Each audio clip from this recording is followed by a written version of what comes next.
मासिक धर्म के दौरान कौन से कार्य नहीं करने चाहिए। दोस्तों, एक बार माता लक्ष्मी और भगवान विष्णु क्षीर सागर में शेषनाग की शैया पर विश्राम कर रहे होते हैं।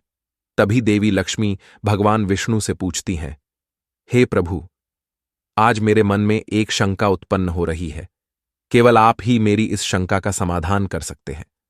भगवान विष्णु कहते हैं, हे प्रिय, तुम्हारे मन में जो भी शंका हो, निसंकोच होकर पूछो।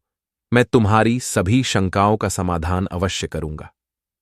देवी लक्ष्मी कहती है, हे प्रभु, किस श्राप के कारण स्त्रियों को मासिक धर्म की पीड़ा सहन करनी पड़ती है? मेरा दूसरा प्रश्न यह है प्रभु, एक रजस्वला स्त्री को कौन से कार्य नहीं करने चाहिए जिससे उन्हें पाप लगता है? भगवान विष्णु कहते हैं, हे देवी, आज तुमने मानव जाति के कल्याण के लिए बहुत ही उत्तम प्रश्न किया है। तुम्हारे इन सभी प्रश्नों का उत्तर देवशर्मा की इस प्राचीन कथा से प्राप्त हो जाएगा। इस महान कथा का श्रवण करने मात्र से ही समस्त पापों का नाश होता है। जो भी पति पत्नी इस कथा को ध्यानपूर्वक सुनते हैं, उन्हें सौभाग्य की प्राप्ति होती है। इसीलिए हे देवी, आप भी इस कथा को ध्यानपूर्वक सुनिए। देवी लक्ष्मी कहती हैं, हे प्रभु, ये देवशर्मा कौन थे? उनका आचार विचार कैसा था? मैं इस कथा को अवश्य सुनना चाहती हूं। कृपया आप इस कथा को मुझसे कहिए। मैं इसे ध्यानपूर्वक पूरा अवश्य सुनूंगी। भगवान विष्णु कहते हैं, हे देवी, पूर्वकाल की बात है। मध्य देश में एक अत्यंत शोभायमान नगरी थी। उस नगरी में देवशर्मा नाम के ब्राह्मण रहा करते थे। देवशर्मा को समस्त शास्त्रों और वेदों का ज्ञान था। वह परम बुद्धिमान, गुणवान तथा धर्म कार्य में तत्पर रहता था। सभी वर्णों के लोग उन्हें बड़ा सम्मान देते थे। वे प्रतिदिन यज्ञ, दान, धर्म तथा संध्या उपासना किया करते थे। वे पशु, पुत्र, बंधु बांधव तथा धन संपत्ति से संपन्न थे। देवशर्मा की पत्नी का नाम भगना था। वह भी अत्यंत चरित्रवान, गुणवान तथा पतिव्रता धर्म का पालन करने वाली स्त्री थी। फिर एक दिन देवशर्मा ने अपने घर पर सत्यनारायण की पूजा रखी और सभी ब्राह्मणों को स्वयं जाकर निमंत्रण दिया। नगर में निवास करने वाले समस्त मनुष्यों को उसने पूजा के लिए तथा भोजन के लिए बुलाया। फिर पूजा के दिन समस्त ब्राह्मण उसके घर पर पधारे। देवशर्मा ने सभी ब्राह्मणों का विधिपूर्वक पूजन किया और उनका आदर सत्कार किया। फिर उसने सभी ब्राह्मणों को घर के अंदर बुलाया और सुंदर आसन देकर उन्हें बिठाकर मिष्टान्न भोजन कराया। ब्राह्मणों को भोजन कराने के बाद उसने भगवान का स्मरण करते हुए सभी को वस्त्र आदि का दान करके विदा किया। वे सभी ब्राह्मण देवशर्मा को आशीर्वाद देकर वहां से चले गए। उसके बाद उसने अपने परिवार, बंधु बांधव तथा अनेक दीन और भूखे लोगों को भोजन कराया। इस प्रकार से सभी को भोजन कराकर और पूजा संपन्न करके जब वह ब्राह्मण अपने घर के द्वार के सामने खड़ा रहा, तब उसने देखा कि उसके घर के सामने एक कुतिया और बैल बात कर रहे थे। उस ब्राह्मण ने उस कुतिया और बैल की पूरी बात सुनी तो उसे बड़ा आश्चर्य हुआ। वह कुतिया और बैल उसके माता पिता ही थे, जो पिछले जन्म के पाप के कारण इस जन्म में कुतिया और बैल बन गए थे। तब वह ब्राह्मण मन ही मन सोचने लगा, ये दोनों तो साक्षात मेरे माता पिता ही हैं, जो मेरे घर पर पशु बनकर आए हैं। किस कारण से इन दोनों को प्राणियों का शरीर प्राप्त हुआ? अब इनके उद्धार के लिए मैं क्या करूं? इस प्रकार विचार करते हुए उस ब्राह्मण को रात भर नींद नहीं आई और वह रात भर भगवान का स्मरण करते हुए सोच विचार करने लगा। उसने सोचा, मेरे माता पिता की मुक्ति का उपाय केवल मुनि वशिष्ठ जी ही बता सकते हैं। इसीलिए सुबह होते ही देवशर्मा स्नान आदि कार्य संपन्न करके मुनि वशिष्ठ जी के आश्रम पर पहुंच गया। आश्रम पर आते ही मुनि वशिष्ठ जी ने देवशर्मा का स्वागत किया। वशिष्ठ जी कहने लगे, हे ब्राह्मण श्रेष्ठ, आज किस कारण से आपका हमारे आश्रम में आगमन हुआ है? आप दुखी दिखाई पड़ते हो। आपके दुख का क्या कारण है, बताओ। देवशर्मा कहता है, हे मुनिवर, आपको प्रणाम है। आपके दर्शन से आज मेरा जन्म सफल हुआ है। हे मुनीश्वर, आज मैं आपके पास एक शंका लेकर आया हूं। कृपया आप ही मुझे इस दुख से बाहर निकाल सकते हैं। मैं अत्यंत दुखी और दुर्बल हो गया हूं। वशिष्ठ जी कहते हैं, हे ब्राह्मण, दुख ना करो। तुम्हारी जो भी शंका हो, निसंकोच होकर पूछो। मैं अवश्य तुम्हारी शंका का समाधान करूंगा। फिर देवशर्मा कहता है, हे मुनिवर, कल मैंने अपने घर पर भगवान विष्णु का पूजन किया तथा अनेक ब्राह्मणों को और भूखे लोगों को भोजन कराया, विधिपूर्वक भगवान का पूजन किया। फिर मेरे द्वार पर एक कुतिया और एक बैल आ गया। दोनों मेरे घर के सामने खड़े होकर बात कर रहे थे। सबसे पहले कुतिया उस बैल से इस प्रकार से कहने लगी, हे स्वामी, आज जो घटना घटी उसे सुनिए। हमारे पुत्र के घर में ब्राह्मणों के भोजन के लिए जो दूध रखा था, एक सांप ने उस दूध के बर्तन में अपना विष उगल दिया था, जिसे देखकर मुझे बड़ी चिंता होने लगी। उसी दूध से भोजन बनने वाला था। अगर सभी लोग उस दूध को खा लेते तो उनकी मृत्यु हो जाती। इसीलिए मैंने उस बर्तन में से सारा दूध पी लिया। जब बहू की दृष्टि मुझ पर पड़ी तो उसने मुझे खूब पीटा, जिसे मेरा अंग भंग हो गया। मुझे बहुत पीड़ा हो रही है, इसी कारण से मैं लड़खड़ाते हुए चल रही हूं। मुझे ये पीड़ा सहन नहीं हो रही है। कुतिया की बात सुनकर वह बैल बहुत दुखी हुआ और वह खुद का वृतांत सुनाने लगा। हे प्रिय, अब मैं तुम्हें मेरे दुख का कारण सुनाता हूं। मैं पूर्व जन्म में इस ब्राह्मण का पिता था। आज इस ब्राह्मण ने सभी लोगों को भोजन कराया, किंतु इसने मेरे सामने घास तक नहीं डाली और ना ही मुझे जल पिलाया। इसी कारण से मैं बहुत दुखी हो गया हूं। फिर देवशर्मा कहने लगा, इस प्रकार से अपने माता पिता को कुतिया और बैल के रूप में ऐसा बोलते हुए देखकर मुझे बड़ा दुख हो रहा है। मुझे रात भर नींद नहीं आ रही है। हर क्षण मुझे चिंता सता रही है। मैंने कभी कोई पाप नहीं किया है, हमेशा धर्म के कार्य किए हैं, फिर भी मेरे माता पिता को ऐसे कष्ट झेलने पड़ रहे हैं। इसी कारण से आज मैं आपके पास आया हूं। कृपया आप अपनी योग शक्ति से पता करके मुझे बताइए, किस कारण से मेरे माता पिता की ऐसी दुर्दशा हुई है और उनकी मुक्ति के लिए मुझे कौन सा कर्म करना चाहिए। फिर गुरु वशिष्ठ ध्यान लगाते हैं और उस ब्राह्मण के माता पिता के पूर्व जन्म के कर्मों को देखते हैं और देवशर्मा से कहने लगते हैं, हे ब्राह्मण, तुम्हारे माता पिता ने पिछले जन्म में घोर पाप किया है। उसी पाप के कारण आज उनकी ऐसी दुर्दशा हुई है।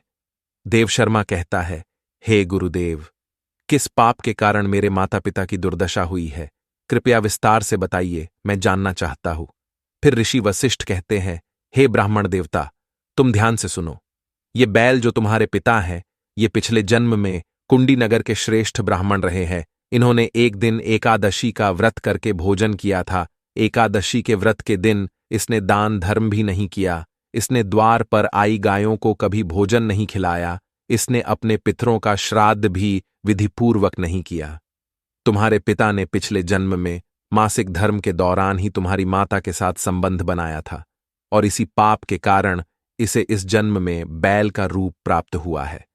अब तुम्हारी माता के बारे में सुनो। तुम्हारी माता ने रजस्वला होते हुए भी भोजन बनाया। मासिक धर्म के दौरान ही इसने भगवान की पूजा की, तुलसी को जल चढ़ाया। रजस्वला होते हुए भी इसने भगवान को भोग लगाया। इसी कारण से इसे महापाप लगा है। मासिक धर्म के दौरान स्त्री 3 दिनों के लिए अपवित्र हो जाती है। मासिक धर्म के दौरान स्त्री को पूजा पाठ नहीं करना चाहिए। स्त्री को इन 3 दिनों में अपने बाल भी नहीं धोने चाहिए, इससे पति की आयु कम होती है। मासिक धर्म के दौरान पेड़ पौधों को स्पर्श न करे। रजस्वला स्त्री के साथ संबंध भी नहीं बनाना चाहिए।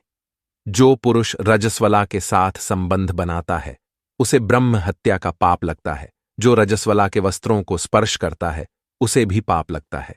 रजस्वला स्त्री के शरीर में 3 दिनों तक ब्रह्म हत्या का पाप निवास करता है और चौथे दिन ही वह स्नान करके पवित्र हो जाती है। चौथे दिन स्नान करने के पश्चात रजस्वला स्त्री को अपने पति का मुख देखना चाहिए, अन्य किसी पुरुष का मुख नहीं देखना चाहिए। यदि पति समीप ना हो तो सूर्यदेव के दर्शन करने चाहिए। गुरु वशिष्ठ कहते हैं, हे ब्राह्मण, इसी पाप के कारण तुम्हारे पिता को बैल और तुम्हारी माता को कुतिया का जन्म प्राप्त हुआ है। देवशर्मा कहता है, हे मुनीश्वर, अब आप मुझे मेरे माता पिता की मुक्ति के लिए उपाय बताइए। वशिष्ठ जी कहते हैं, हे ब्राह्मण, तुम किसी भी अमावस्या के दिन अपने माता पिता की मुक्ति के लिए श्राद्ध तथा तर्पण करो और दान धर्म करो। गाय की सेवा करो और गौ माता को मिष्ठान्न खिलाओ और अपने माता पिता की मुक्ति के लिए भगवान से प्रार्थना करो। फिर ब्राह्मण वही करता है और फिर उसके माता पिता को समस्त पापों से मुक्ति मिलती है। भगवान विष्णु माता लक्ष्मी से कहते हैं, हे देवी, मैंने तुम्हें रजस्वला स्त्री को कौन से कार्य नहीं करने चाहिए इस विषय में बता दिया है।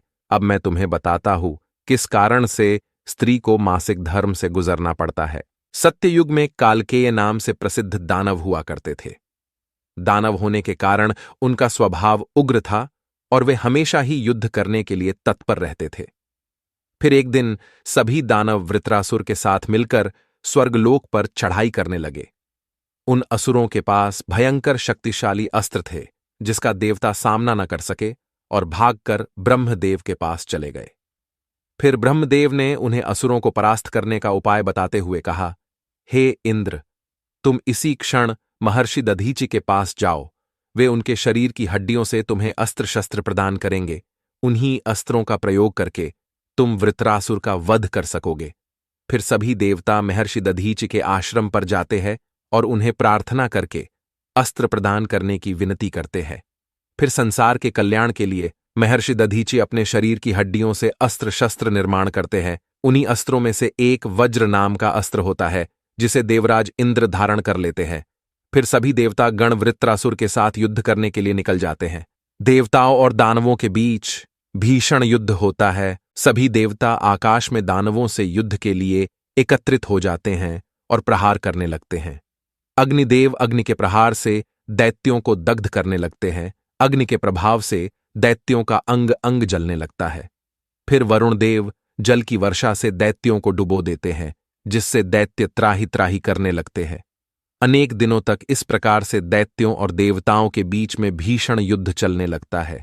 फिर देवराज इंद्र और वृत्रासुर आमने सामने आ जाते हैं। दोनों के बीच भीषण युद्ध होता है और फिर देवराज इंद्र अपने वज्र का प्रहार करके वृत्रासुर को मार डालते हैं।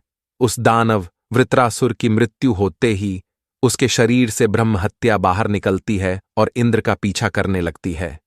फिर वह ब्रह्म हत्या इंद्र के शरीर में प्रवेश कर लेती है, जिससे इंद्र को ब्रह्म हत्या का पाप लगता है।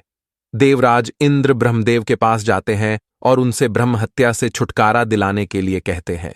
फिर ब्रह्मदेव उस ब्रह्म हत्या को इंद्र के शरीर से निकलने की आज्ञा देते हैं और वह ब्रह्म हत्या इंद्र के शरीर से बाहर निकलकर ब्रह्मदेव से कहने लगती है, हे परम पिता, अभी तक मैं वृत्रासुर के शरीर में निवास कर रही थी, क्योंकि उसने अनेक ब्रह्म हत्याएं की थीं। जब इंद्र ने उसकी हत्या की तो मैं इंद्र के शरीर में वास करने लगी। अब आप ही मुझे कोई उचित स्थान दीजिए जहां पर मैं रह सकूं। फिर ब्रह्मदेव कहते हैं, हे ब्रह्म हत्या, मैं तुम्हें उचित स्थान देता हूं। फिर ब्रह्मदेव ने ब्रह्म हत्या के 4 भाग किए और कहा, हे ब्रह्म हत्या, तुम्हारा एक चौथाई भाग अग्नि के भीतर रहेगा। जो भी मनुष्य अग्नि को आहुति नहीं देगा, तुम उसके शरीर में प्रवेश कर लेना। तुम्हारा दूसरा एक चौथाई भाग जल के भीतर रहेगा। जो भी जल में थूकेगा अथवा मलमूत्र का त्याग करेगा, तुम उसके शरीर में प्रवेश करोगी। फिर तीसरा एक चौथाई भाग पेड़ पौधों और वृक्षों के भीतर रहेगा। जो भी मनुष्य अकारण ही वृक्षों को काटेगा, उसे भी ब्रह्म हत्या का पाप लगेगा। फिर ब्रह्मदेव ने अप्सराओं को बुलाया और कहा, हे अप्सराओं, इस ब्रह्म हत्या का एक चौथाई भाग तुम ग्रहण करो। अप्सराएं कहने लगी, हे प्रभु, आपकी आज्ञा से हम इसे ग्रहण करने के लिए तैयार है, किंतु हमें भी इससे मुक्ति का कोई उपाय बताइए। फिर ब्रह्मदेव कहने लगे, हे अप्सराओं, जो भी पुरुष रजस्वला स्त्री के साथ संबंध करेगा, उसके अंदर यह ब्रह्म हत्या प्रवेश कर जाएगी। इस प्रकार से ब्रह्म हत्या के 4 भाग हुए, एक अग्नि में, दूसरा जल में, तीसरा वृक्षों में और चौथा स्त्रियों के अंदर प्रवेश कर गया। उसी ब्रह्म हत्या के भाग्य के कारण स्त्रियों को मासिक धर्म आता है। जो भी पुरुष मासिक धर्म के दौरान स्त्रियों को स्पर्श करता है अथवा उनके साथ संबंध बनाता है, उसे ब्रह्म हत्या का पाप लगता है। भगवान विष्णु कहते हैं, हे देवी, इस प्रकार से मैंने आपको स्त्री के रजस्वला होने के पीछे की कथा और रजस्वला स्त्री को कौन से कार्य नहीं करने चाहिए आदि के विषय में बता दिया है।